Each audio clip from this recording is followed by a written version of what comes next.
Honorable Men Discord, the devils at Delta State University. Let's talk about it. How you see yourself is how you perceived. I see a man strong, gifted, head strapping, never down on his knees, begging.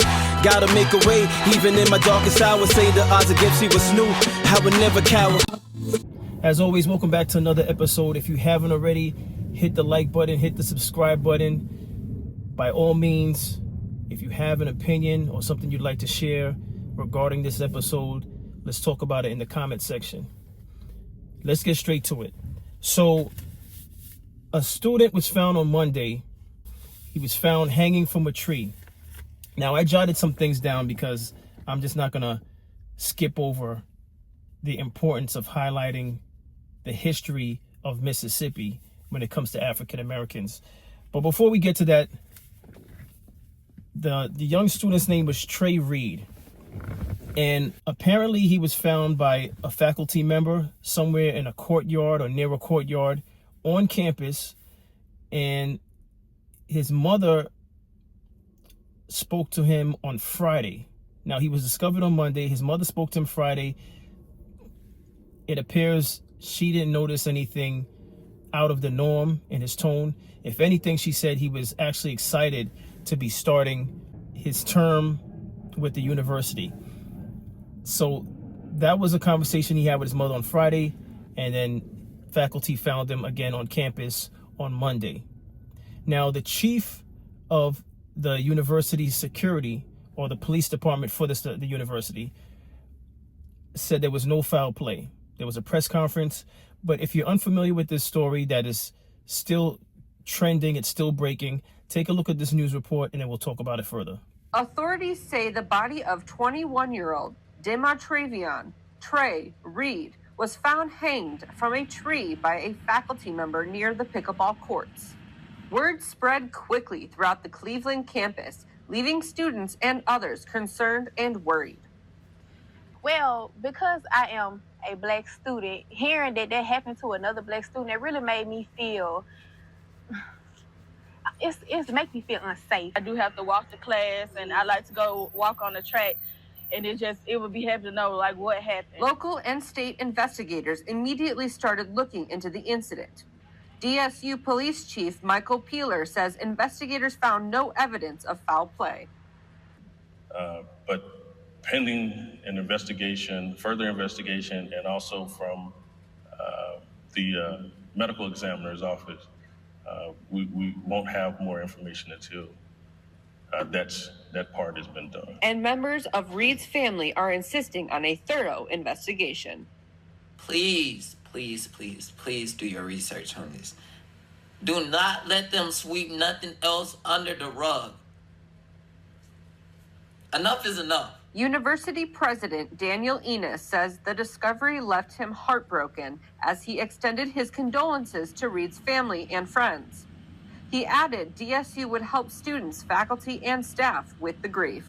All right, so that was the news report, and I'll be honest with you, the name Mississippi stood out for me because as a child, when I was younger, I remember there was a negative connotation with the word Mississippi. As far back as I can remember, anytime I heard Mississippi, I thought of civil rights movement. I thought about the injustice associated with the legal system in Mississippi. I thought about the movie Mississippi Burning. This is many years ago. Even Denzel starred in a movie, I think it was called Mississippi Masala, or Masalsa. I'm sorry if I'm not saying it correctly. But again, whenever I thought Mississippi, when I was younger, it just resonated negativity. It just resonated segregation. It resonated lynchings, right? So I haven't done this in a while. Usually my videos is just, I just go off the cuff to just keep it natural. Not to say there's anything wrong with writing things down. It's actually better to write things down, but I wanted it to be natural. I didn't want to sound robotic in my episodes. But for this right here, I said, let me look up the history. I wanted to jot down some things let me look up the history in Mississippi as far as the black experience. Some notable things that occurred to African Americans in Mississippi. And oddly enough, so I say the Devils at Delta State. And just to show you how evil works, and you might say, oh, you're reaching, right? I started jotting some things down, and my good pen all of a sudden is not working. The ink is running out. Now, I found that too convenient because there were so many bullet points that I could have jotted down in regard to Mississippi and the black experience. But since my pen decided to give me a hard time, I only jotted down 3 things. And these 3 things alone, and there were many things, and I just encourage those of you watching this episode to do your own due diligence and just look up, as I did, historical events of Mississippi. You know, however you want to word it, major events in Mississippi pertaining to the black struggle or pertaining to civil rights, things of that nature. So here's 3 things that I jotted down that my pen actually allowed me to jot down as I was struggling to get the ink out the pen. All right. The first one, I made sure I wrote this down first because I'm pretty sure many of you are aware of this, is the Emmett Till murder in 1955. Emmett Till was a 14-year-old boy who was basically mobbed because he allegedly whistled at a white woman. All right. And if you're unfamiliar with Emmett Till, I advise you to see the movie Till that came out a few years back. I think the movie could have been a little bit more powerful, in my opinion, but it's besides the point. What matters is that it's a Hollywood depiction of what took place back in 1955. You had something called Black Codes, which was implemented between 1865 and it says 1866, right? Which the Black Codes limited freedoms of newly emancipated, African Americans, right? So basically, from what I read, Black Codes was initiated by Mississippi and other southern states. One of the things that I remember reading was that Black Codes, what it would do is if you were unable to find a job, I believe they found ways to imprison you for not working. They made it, they tried to make it illegal for you to be unemployed. Codes. So just imagine this: you're living in Mississippi, you were recently emancipated, you're no longer a slave, but then Mississippi and other southern states make laws where if you're not working, they could basically take you and give you back to your slave owner. And the final one that I have is that it had the highest number of lynchings since 1877 and 1950 in the nation. Why is that significant to 2025? Why would someone who was excited to start the school year, even if he was going through depression, why would he want to go to the courtyard outside, place himself on a tree? I don't even know how the noose was set up. I didn't see any images of how it was set up because I saw a separate report years ago about a truck driver and who allegedly committed suicide, and they said he bought rope and stuff like that, and he was tied up by a noose against the base of the tree, the bottom of the tree. He wasn't hanging. So for this, I'm not sure whether or not they mentioned if he was actually hanging from the tree, but that's irrelevant. The point of the fact is that his mother spoke to him Friday. He was found on Monday. What happened in between that time? Now, in a situation like this, I'm hoping that I hope that I'm reaching when I bring up the fact that Mississippi from 1877 to 1950 was recorded as the highest number of lynchings in the nation. I hope that I'm reaching, because I don't wish for divisiveness, but I also live in reality. Are there people out there that are racist? Yes. Let's be honest. We could deny it. Are there racist people out there? Yes. All right. Now you can say, well, that was in the past. Mississippi's changed. Well, how has it changed? I'm not familiar with Mississippi. Someone from Mississippi would have to jump in the comments and let me know what Mississippi's been like, what the Mississippi experience is like, because I don't know, right? But what we do know is we have a student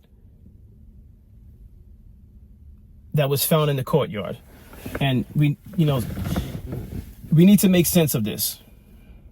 We need to make sense of this. We need to make sense of this. None of this is acceptable. But again, as I said on the episode from yesterday, all right, with the situation in Dallas with the manager and the employee, the devil is alive and he's having a field day. All right. And I'm not saying that to be funny. The devil is alive and well, and he's working through the hearts of men. You don't have to believe me. Watch the news, watch social media, see what's going on in families. Look around you. Look around you. Look around you. What's your thoughts on the current state of the world? Not just here in the United States, but also other places across the world. Outside of this event that took place in Mississippi, do you feel as though the world overall is heading in a good direction? And no, it's not a rhetorical question. It's an honest question to the viewers that's watching this. Do you think the world is heading in a positive direction? And if by some reason someone comes in the comments and says they think the world's heading in a positive direction, let me know where exactly you're talking about, what part of the world, and back up your reasoning for saying that. I'd like to know how you see it that the world is moving in a positive direction.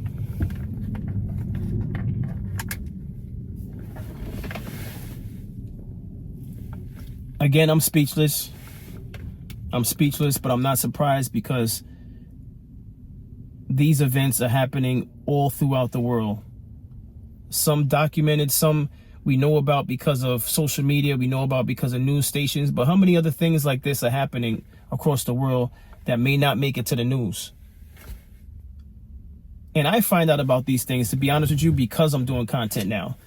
Because not all these things I even was aware of prior to doing content. You know, we're all involved in our personal lives, and we're working, we're taking care of family, paying bills, etc., etc.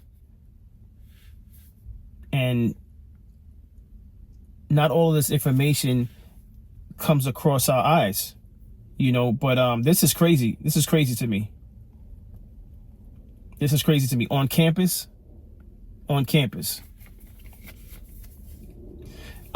After this episode, I'm going to do my own little research to find out when's the last time a person was found hanging from a tree at a campus, at a university. This is not a small thing, which is why the thumbnail photo is similar to the one with the situation that happened in Dallas. These aren't small things. But again, we're so desensitized and so quote unquote busy with our personal lives and things we want to accomplish, trips we want to take, designer items we want to buy, and all the frivolous, meaningless things that we consume our time with. And I'm guilty of some of those things also, so I'm not here pointing fingers. But what I'm trying to say is, look at what's happening around us. Lastly, I'm just going to say, just be grateful that you're alive watching this video. Be grateful that you have family. Be grateful that you have a roof over your head. Be grateful you have clothes on your back, shoes on your feet. Be grateful your loved ones are healthy, your children are safe. Be grateful for every single thing that you have, because look at what's going on around you. It might not be your next door neighbor going through stuff like this, but someone is hurting somewhere. And in this particular case, we know that Trey Reed's mother is hurting. Trey Reed's friends are hurting. Trey Reed's family members are hurting.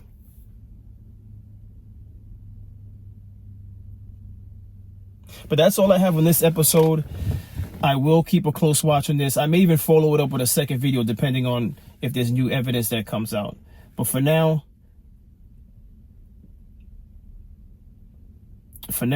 as I said, just be grateful for everything you have. And if you're a praying person, close your eyes, pray, and thank God that you're still alive and you're well and your family's well. And if you're not well, pray that you get well. Pray that your family gets well. And I wish everyone out there the best. And I sincerely mean it. I'm not saying that to be funny. Nothing I'm saying in this episode is to be funny. But that's all I have for this episode. I appreciate everyone for tuning in. If you haven't already, hit that like button, hit that subscribe button. And again, if you have something you'd like to share, if you're from Mississippi, if you happen to be from Mississippi and you see this video, please leave a comment as to your thoughts on this whole event. But that's all I have. Take care. Stay honorable.